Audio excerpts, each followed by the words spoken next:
नवीन सिंह अध्यक्ष बाहुबली युवा क्लब 501 रुपया भैया भगवान के दीवाना बनी और भैया की तरफ से आशीर्वाद बरस रहल बा।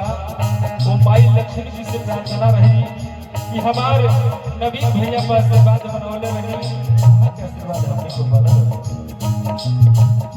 चांद से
उसके बाद भगवान भोलेनाथ का सुंदर झांकी सभी भीड़ तुम्हें बातों का प्लॉट नहीं बनाया है, बड़ा बजाने वाला है। आइए